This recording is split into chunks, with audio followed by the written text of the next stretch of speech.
we'll start off with the abstract.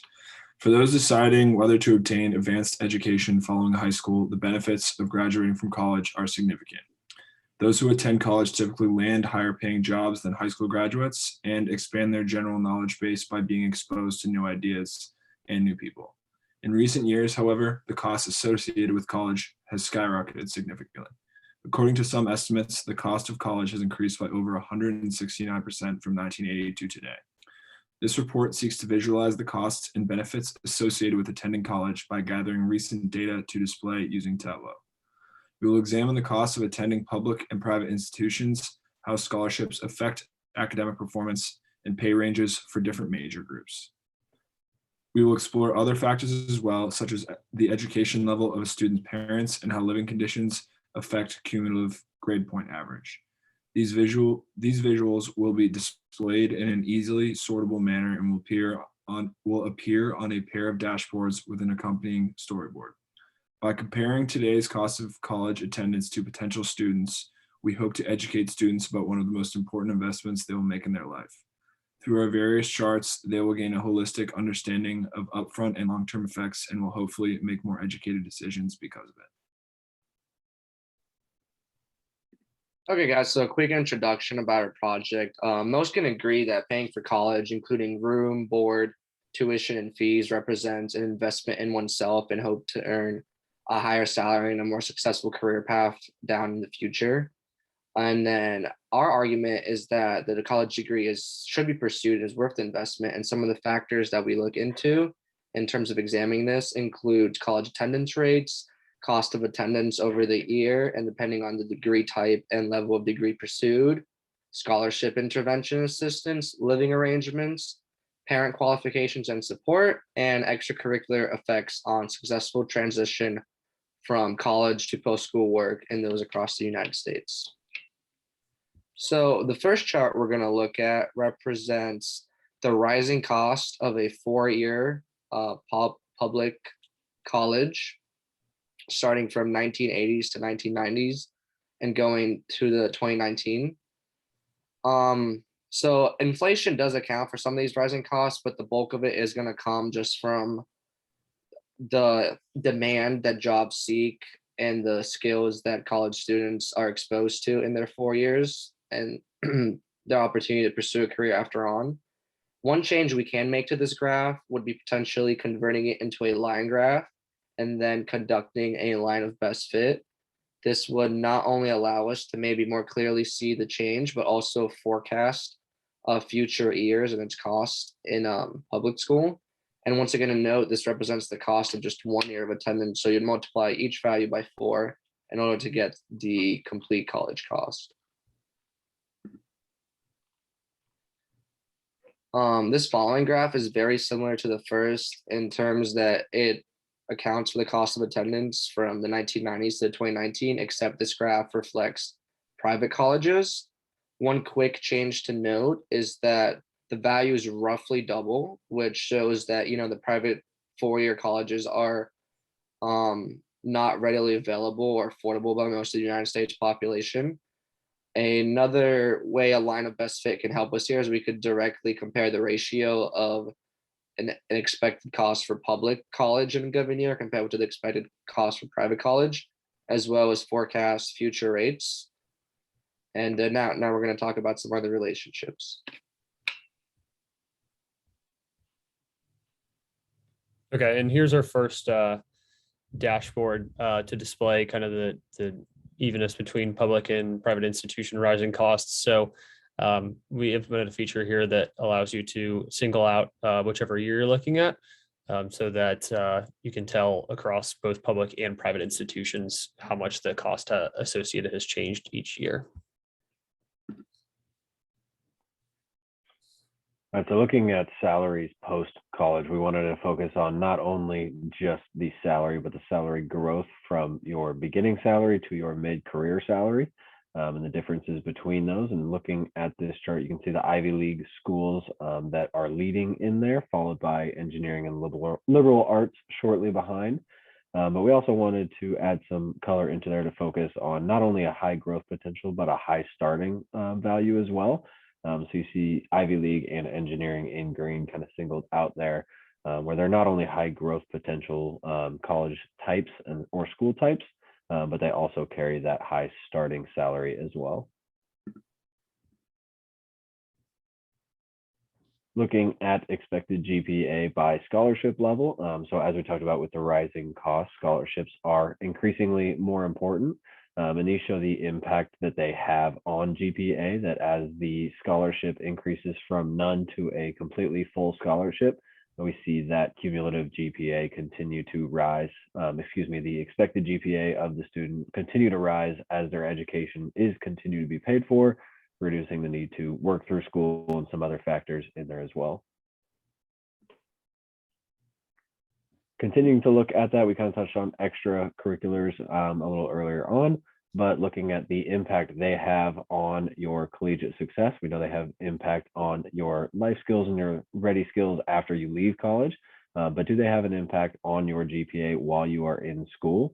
Across the entire population, we essentially see that no, they don't have a very large impact on GPA, but it was interesting to see that for males specifically, it does have a 0.2 reduction in GPA when they do not participate. So males see that increase when they participate in either artistic or athletic endeavors throughout their time, that it does carry an increased GPA alongside with it. Next up, we look at the effect of parental education. So kind of looking at the socioeconomic status and where that fits into scholarship levels. So under the assumption that, highly educated parents, their students are likely to have a higher knowledge of higher education and how they're able to work the scholarship system. And we actually kind of see the opposite, where you see that the higher educated parents, between both the mother and the father, it's essentially kind of capped out at 25%, where we're seeing the scholarship system work, where it really does impact and benefit some lower educated students, families, and things like that, where the full scholarships are reaching students who don't have as high educated parents. In there, you also see the average cumulative GPA, and we see that the scholarship trend continues, where scholarship has a higher impact on GPA than your parents' education level does. And we're looking at the similar chart that we saw before, the salary growth by school type, but we also see it for undergraduate majors, and which are more successful in terms of that growth rate from your mid-career salary level to your entry-level salary. And with some singled out there in green, we see some of the engineerings, and those are the ones similar to previously, where they not only do they have that high growth potential, but they also have that high starting salary as well.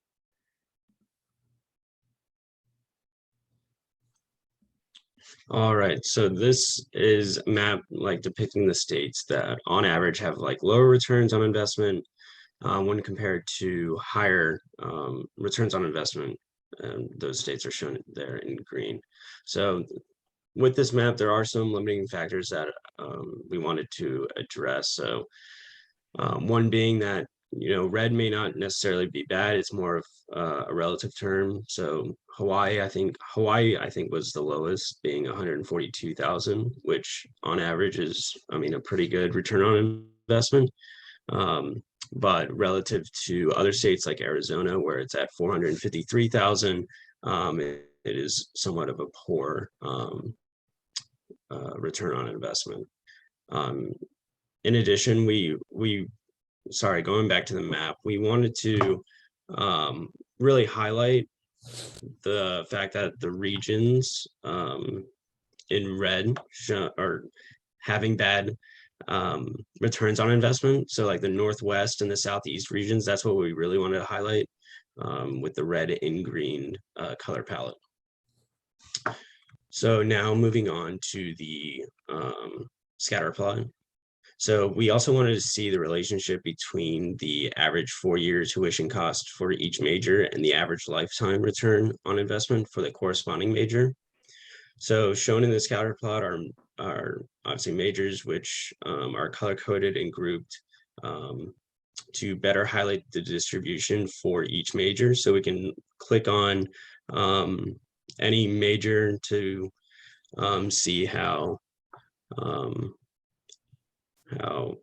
the differences in the returns on investment for each major. So what people would normally expect is like a negative correlation. So meaning that like low tuition can explain a higher return on investment, whereas high tuition can explain a lower return on investment, when that necessarily isn't typically the case. We really wanted to see what majors would be poor investments, no matter like the money spent on tuition. So examples of that would be like philosophy and English majors. All right, so now focusing in on the state of Florida. So using data obtained from the state university system, we're able to calculate the 4-year costs associated with attending one of the state universities in the state of Florida versus the opportunities for early career pay. And so the goal of this visualization is to demonstrate the relative cost comparatively from 4 years to your possibility for good paying jobs immediately upon graduation.